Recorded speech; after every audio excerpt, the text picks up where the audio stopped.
everybody, I'm Mr. Hinds, and I'm here to show you how to get started on a trumpet. And so let's take a look. First of all, I've got a case open right here. This would be something similar to what you would have. Inside you see the actual trumpet itself, and I've got a mouthpiece right over here, and I also see this one has an actual spot for the valve oil.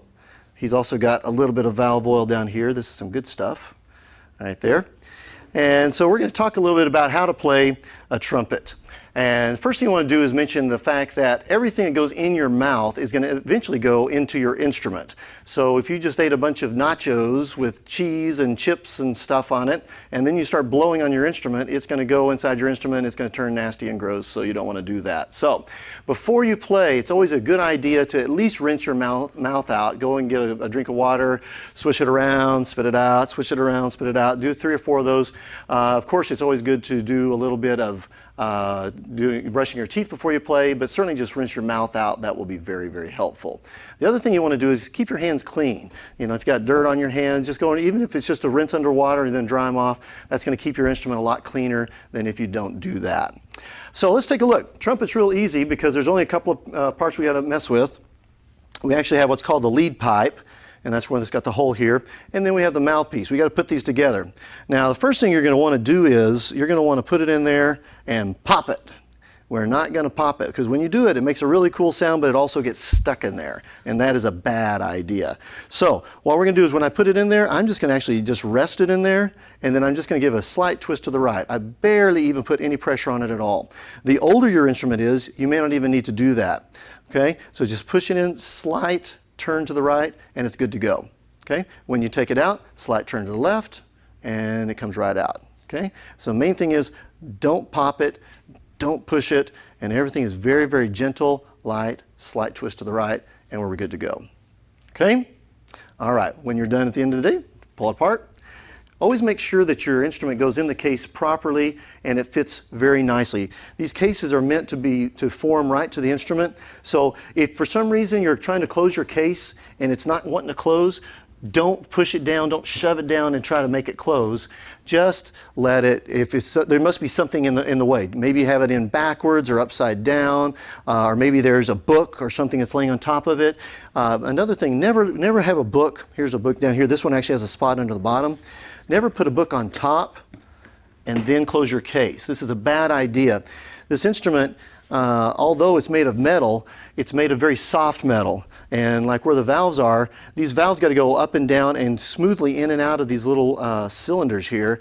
And even if you drop it a little bit, the case that holds this could move just slightly, and it's going to make your valve stick. Okay?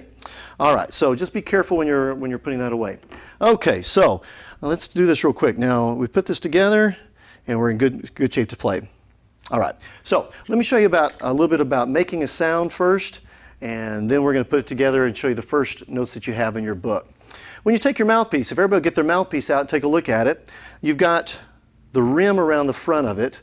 So you got the rim around the top. This is the part that's actually going to touch your lips. Some of them are going to be a little bit fatter. There's actually a size on the sides. This one actually says 7C. Yours may say 3C or 10C or a variety of things. One is the size of the rim. One is the size of the cup that's actually on the inside here. Okay? And so don't worry about that too much. If you have an odd number other than a 7C, you may want to talk to your director and let them take a look at it, make sure it's an appropriate mouthpiece for you. The other end, of course, is where the sound's going to come out, or the vibration is going to come out into your instrument. Okay? All right, now when we're making a sound, go ahead and come up to my face a little bit there. All right, when we're making a sound, then what we're going to have to do is we have to make something vibrate. In this case, our lips are going to vibrate. And so we're not going to go, okay? Every instrument that has air blowing through it uses these muscles around the lips. We call it an embouchure. An embouchure. If you read the first couple of pages in your book, they talk about the embouchure. And all these muscles are going to work together to be nice and firm so that only the middle of your lips is going to vibrate. It's going to be soft here, firm everywhere else. Okay? So as I put the mouthpiece up to my lips, everything's firm around there. It kind of looks like I'm about to spit, but you don't. All right? So when I put it up here, we actually get a sound. Just the inside is going to vibrate there. Okay? All right, everybody try that real quick. Get your mouthpiece and I'm holding with 2 or 3 fingers here. We're going to put it up here. Notice how I'm not going to have it really loose. I've actually got to push it against my lips. And don't hurt your teeth or anything, but you got to push it against your lips a little bit. And take a breath in the corner of your mouth, and we're going to push them together and buzz. How'd you do? You do okay? Let's try it one more time. Okay, ready? And you may want to lick your lips if you're not getting a good buzz. Lick them a little bit, pull them here, hold it on your lips. I'm pushing it against my teeth just a little bit, and I'm going to take a breath in the corner of my mouth. Okay? Now, if you're getting a sound like this, you're way too loose. We got to get this firm all the way around here. We need to be hearing an actual pitch. Okay? Now let me give you a couple of exercises you can do at home while you're still learning, because your band's going to go, the director's going to be talking to a bunch of different instrument people, and they're going to be going slower than you can go. The brass mouthpieces are really fun because you can do a lot of stuff with them even before you start playing notes in the book. So let's talk about a couple things. First of all, if I were you, the first thing I would do is take this home, and I would just get where I can make a good sound every time perfectly.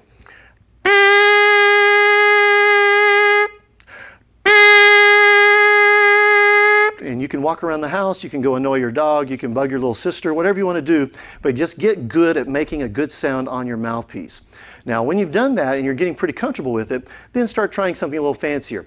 Let's start, and then we're going to make the pitch fall.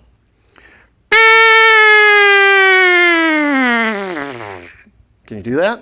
Everybody try that. Get your mouthpiece, firm all the way around. We're going to take a breath in, and we're going to start high, and we're going to let it fall.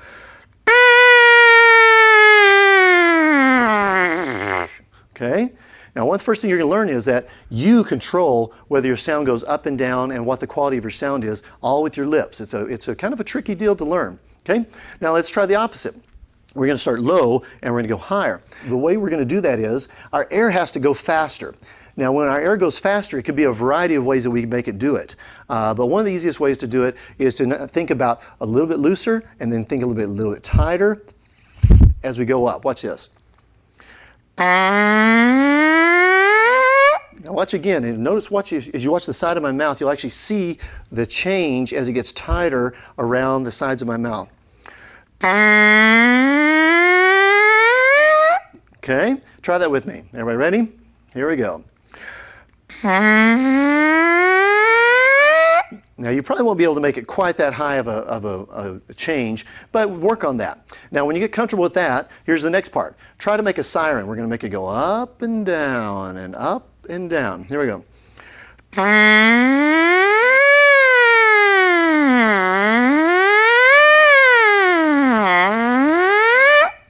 How'd you do? Did you try that? Here we go. Try it with me one time. We're going to try to go up and down. Ready?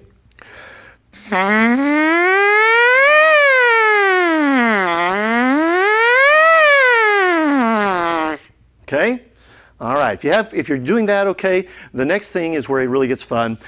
With this, even though we have no vowels connected to it, we can play any song. So you can take a song that you hear on TV or your favorite song off of a movie or off the radio, and you can actually play it by changing the airspeed and changing the pitch up and down. What's the song, Jonathan? Mary Had a Little Lamb. Here we go.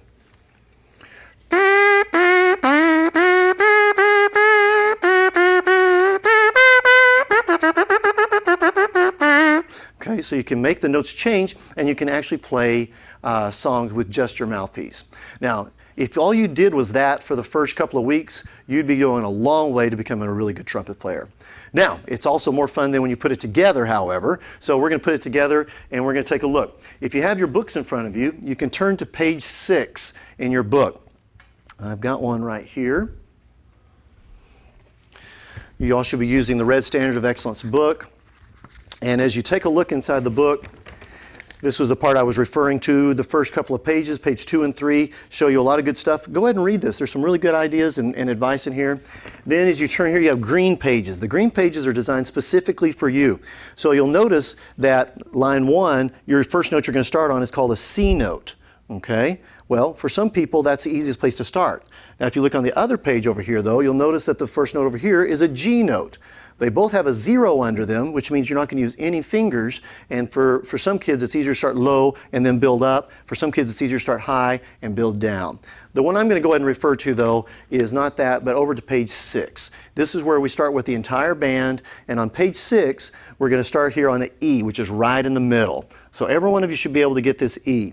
Take a look at these yellow boxes. See these 3 yellow boxes? They're going to tell you every time you have a new note all the way through the book, they're going to tell you exactly how to play that note and what it looks like and what the name of it is. So you take a look at number 1. It has an E on top of it, and it's on the bottom line, and then it's got a 1 and a 2 below there. That's going to be the number of fingers you're going to push down valves 1 and 2.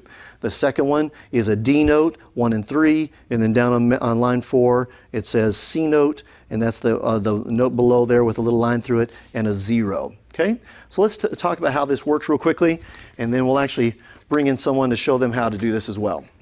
Let's talk about playing position first. We talked about how to make the sound with the mouthpiece. Let's talk about playing position. You need one hand to hold the instrument, and then we need one hand to move the valves. Okay, so let's take a look at this. As I'm looking at the trumpet, I got the 3 valves. I'm going to take my left hand, I'm going to turn around backwards so you can kind of look over my shoulder. Can you see me here? Yeah, okay, good. I'm going to take my left hand and I'm just going to grab the valves. Okay, I'm going to turn that sideways. Can you see that? I'm just grabbing the valves. Now in this case, it's got a place for my thumb. It's also got a place for my pinky. But I want to get as many fingers around the valves as possible because that is where I'm going to hold the instrument, and that needs to be nice and strong and solid. Now this pinky ring is very comfortable for me. Some of you, if you have a pinky ring, you may need to loosen it and bring it up for your hands if they're smaller. If you got bigger hands, you may have trouble getting in there. I've actually had students that have really big hands. They can only get 2 fingers in there, and we actually made this a ring for their 4th finger like that. But anyway, the important thing is get a good grip and make it comfortable. Make it very, very comfortable, okay? Because you're going to be playing for hours sometimes, and so you don't want something that's going to hurt your hand, okay? Next, I'm going to take my right hand. I'm going to turn this again, and I'm going to take my right hand, and I need to push the valves down with the right hand. But I want you to take a look. I want to try to make this as much of a circle as possible. Whenever I talk to my trumpet players, I try to say, can you see a circle? So what I'm going to do is I'm going to put my fingers up on those valves right there, and I can see a circle down from playing the mouthpiece right to there. Now watch this. See where my knuckles are, the top part of my knuckles here? Right now they're lower than the top of the valves. You see that? They're lower there. I'm going to bring these up so that my knuckles are the same or are a little bit higher than the valve tips. That's going to help me push straight down on the valves. What happens is a lot of kids want to do this. They want to hold it wrong. They want to put their thumb underneath here. Can you see that? They want to put their thumb underneath there, and then they're going to put their pinky in this little ring here, and then the only thing they can play the valves with is the middle of their fingers. Well, the problem is they don't push straight down. They're wanting to push down at an angle instead of straight down onto the instrument. So instead of doing that, I'm going to bring this thumb. Here's the 1st and 2nd valve. I'm going to put my thumb here. I'm going to push it underneath. This is called the lead pipe. I'm going to put my thumb underneath here. I'm going to bring my knuckles and put the fingertips on top, bring my knuckles up high, and then I'm not going to use this pinky ring at all. This is only for when you get advanced and you start needing to use one hand to do something else while you play. So I wouldn't use this at all. There's a reason for that.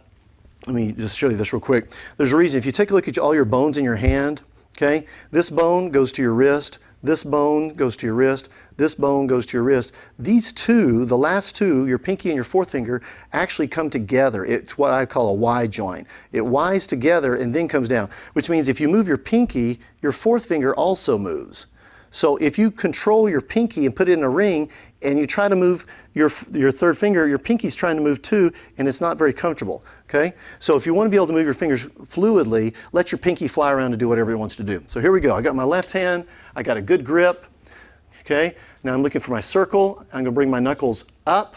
I got to circle my thumb below the lead pipe, and then I can push straight down, and I'm going to have no problems getting that, because there's a good chance if you do this way, the valves are going to stick and they're going to say, oh, I need to put valve oil on. Well, no, you really don't. You just need to be pushing straight down, okay? So we're looking to push straight down with that. Let your pinky fly around, thumb between the 1st and 2nd valves. And so this is what we would call playing position. Left hand, my right hand's there, not here, but up. You can even twist it a little bit which also makes this arm be a little straighter here, which is more comfortable on the wrist, and then you don't have to bring these knuckles up so high. So instead of straight valve straight up, I can twist it just a little bit, and it makes a good playing position. Okay? All right. Let me just show you those first three notes real quick, and then we're going to take one more thing. This thing doesn't lock. Okay, here we go. So, as I look here, for my thumb side, the number one, if I said hold up a number one finger, that's your first valve. And then second, and then third. And that's your three valves that you can push down. Okay? So our first note is an E note, looking at line number one, and that's valves 1 and 2. Okay? 1 and 2. So I'm going to hold them down. I've got my correct position, and I'm not going to try to blow and push them down at the same time. I'm going to actually go ahead and put my thumb in place, I'm going to put my fingers in place, and I'm going to hold them there. Then all I've got to worry about is making the sound. So here I go. I'm going to put the mouthpiece to my lips. I've got it pressed just a little bit, and I'm ready to breathe in the side.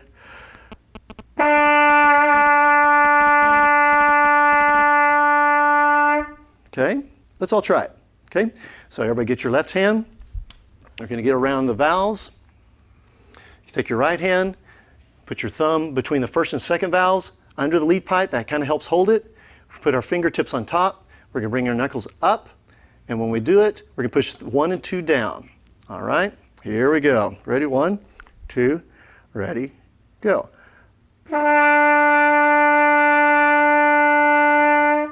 Okay, now let's take a look at the second line. And we're going to learn our second note. And it's 1 and 3. This is the D note. Now here again, I'm turning sideways. Here's my first finger. Here's my third finger. And here we go. Listen to this.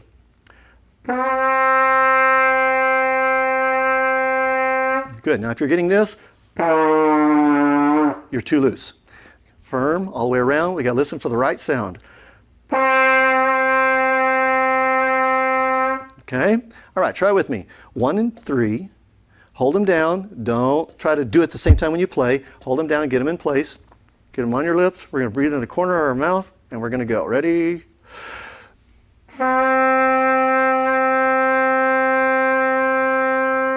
Good. Now let's go to a C, which is on line 4.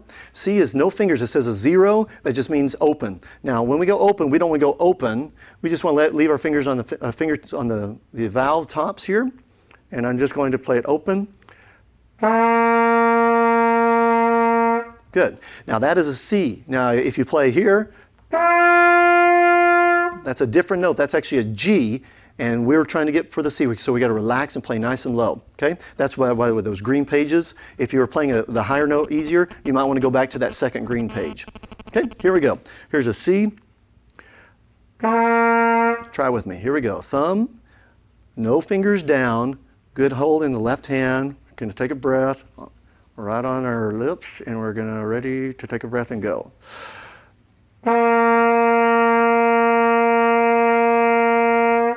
Okay, now if you get, that's not it. Okay, that's too loose. We got to get firmer here and a little tighter here in the middle to get that C.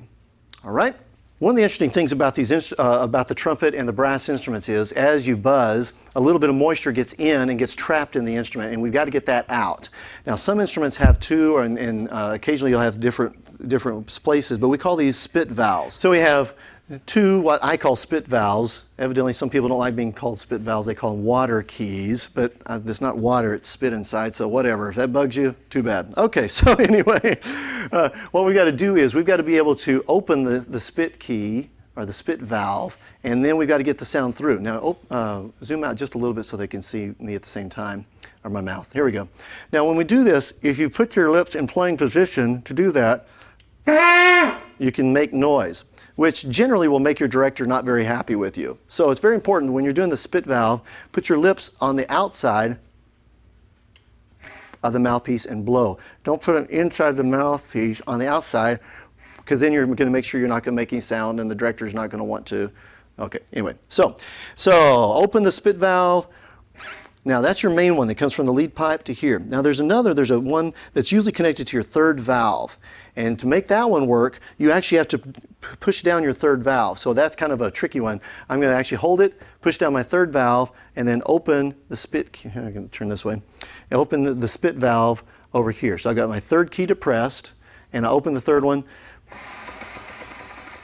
and then that gets the spit out from under there. Occasionally, if you're still here, by the way, the way you'll know if you need to empty your spit valve or not, you'll hear this blub, blub, blub, blub, blub, blub, blub sound. If you hear this kind of gurgling sound, that means there's some spit in your instrument somewhere. Now, other than that, if for some reason you still hear it after you empty your 2 spit valves, that means it's probably caught in one of your other 2 valves. Go ahead and zoom in on here real quickly. Now here right on the second valve is a little bitty one. I'm just going to pull this one out, and it's open, but it's still, what I'm going to have to do is I'm going to turn it on its side, I'm going to push down the second key and blow. Okay, and then if that still doesn't work and you're still getting that sound, it's usually then would be the first valve, and you can do the same thing. I'm going to actually hold this down as I'm opening this up because it takes the pressure off of that. Okay, so I've taken the slide out. I'm going to push this down while I'm blowing. And it's going to make sure. Now again, as you're doing the same thing as the valve oil, don't let it drip on you because that's not very pretty, but that is an important thing. Now other than that, putting valve oil on your instrument a little bit, keeping the spit off there. When you're done, it's always a good idea to wipe the fingerprints off. Other than that, occasionally you're going to need to give it a bath, but that's another lesson for another time. Let me show you one thing that's real important to do, and you may want to have your director to show you this. It's a little tricky when you haven't done it, is learning to put valve oil in. Sometimes, I'm not sure what the book even tells you to do, sometimes they tell you to put oil in the bottom of the valves. It's a really bad idea because what happens is you turn it over, the oil leaks out, gets on your pants, looks like you wet your pants. So I would really not suggest that. What we really need to do is put the oil directly on the valves themselves. Now, the valve top and the valve casing holder here, both of these turn right and left. Okay, yeah, go ahead and zoom in here on this so they can see that a little tighter here. Now, the top part that has, like in this case, it's got this little, what do they call it, mother of pearl, this little white stuff here. That stuff up there is just the part, I can actually, oops, not that one. I can actually take that off, and it just leaves this, what we call a valve stem. Okay, can you see that? I've taken that little white part off. We don't want to do that. That's not what we're trying to do. So we're going to leave that part alone. I'm going to put that one back on. Okay, what I want to do is take this part right below here, right there. Now, in this case, there's some felt, some soft stuff. Sometimes it's green or red or blue. This is kind of a grayish color, but there's something there. Right there is where we want to loosen up. So I'm going to loosen this up, and as everything, turning to the left, we'll loosen it up. Turning to the right, we'll tighten it up. Okay, so here we go. We're taking it to the left, and then all of a sudden, it pops out. Now, when you take this out, there's a problem. Each one of these valves is different. If you decide to take all 3 out, lay them down, then try to put them back in, if you put them in the wrong order, it's not going to work. So let's take a look here at this one real quick. Now, I've never seen this instrument before, so I'm taking a look to see. Yes, on the side, in this little beige area here,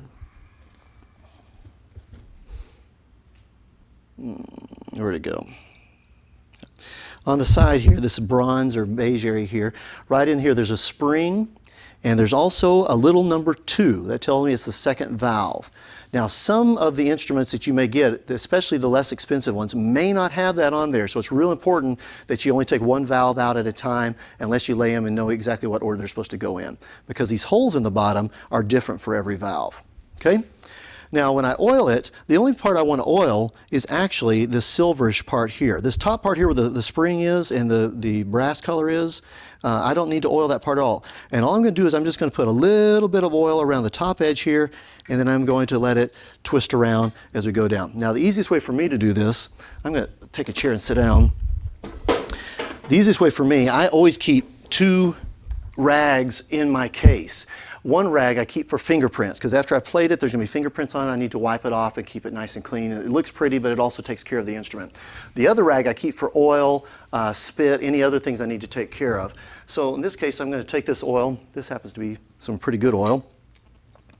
And what I've done is I've got it here balanced on my lap. If you're not comfortable doing that, you may want to put it like your case on your lap and set it on your case. You need somehow, but you need to keep your case, keep your instrument nice and secure. So in my case, I know how to hold it between my legs, but in this case, I'm going to keep my left hand on the instrument the whole time I'm doing this. I'm going to lift up this valve a little bit, and I'm just going to squeeze a little bit and twist all the way around the edge there. Then I'm just going to twist it around inside there, gets the oil all in there. Now if it's moving nice and smoothly, I'm probably good to go. If not, I may put a little extra. And I'm going to do that one, and then I would open up the next two and do the same thing to them. I'm just not going to do it for time's sake. Now, the next problem you face is if you put it in wrong, it's not going to play. So if I just do this right now and screw this down and try to play, it's not going to work. Oh, it did work. Not a pretty sound. Well, because the holes are not lined up. Most of your instruments are lined up so that you can twist it and it's going to click into place. And when it clicks into place, it's in the right spot. This one's not going to help me. Here we go. So I'm going to put it down, I twist it around, and then it clicks into place. Then I can screw it down, and we should be good to go. A quick test. Oh yeah, moving good. So I know it's working as long as my fingers are pushing down straight and keeping my knuckles high. Okay? So oiling your valves and then making sure that you don't put them in the wrong holes, making sure when you put them in there that you actually twist them to be in the correct alignment. They should lock into place and not move around. This third valve on this one, it actually moves around, but I can still feel where it's supposed to lock into place. Okay? Okay, I'm joined here by Matt Woodbury. We're just going to take a quick look at how a student would play as we're starting here. First thing you want to do is when you're sitting down to play, the chair he's in is actually not a very good chair to play in because it's really rounded, and so it makes you want to slump. The first thing you want to make sure you do is sit up properly. So go ahead and sit up there. You can see right behind him. Could you see the difference when he sat? Now slump down again there. Oh yeah, now sit up. Huge difference. The way your lungs work, you really don't need to be against the back of a chair because you can't breathe properly. So scoot up to the front a little bit, just so your back is free to expand and contract as you take a breath. Now the next thing we're going to talk about is something we call playing position, not only with your hands, but also with how you hold your instrument. Now right now he's resting it on his knee, and that's a good position for him to be in. Okay, so go ahead and lift your instrument up, and let's get our left hand in position. So he's got a left hand position, he's got his right hand in position. Notice how his knuckles are nice and high. And also I want you to take a notice at here is straight out, okay? And for the trumpet, you never want to be above straight out, and you don't want to be down to your knees, okay? You're not a clarinet, okay? So from straight out, I would go slightly down from straight out, and that would be a perfect position to be in. Okay, so he's in a good position. Go ahead and push the first and second valves down, and go ahead and play us an E, please. Good. Now push 1 and 3 down, and there's our D, and now open for our low C. Very good. And go back down to a resting position where we have a resting on our knee or across our lap, and we'd call that resting position. So good luck as you're starting to learn to play the trumpet. Remember, start with your mouthpiece, get good on your mouthpiece, then try to put your instrument together and look at page 6 and try to get those first 3 notes. And always, always, always listen to your director, and they're going to be giving you the best advice they can to help you. If you have any questions or any problems, make sure you talk to them if the valves aren't working or anything's not working properly.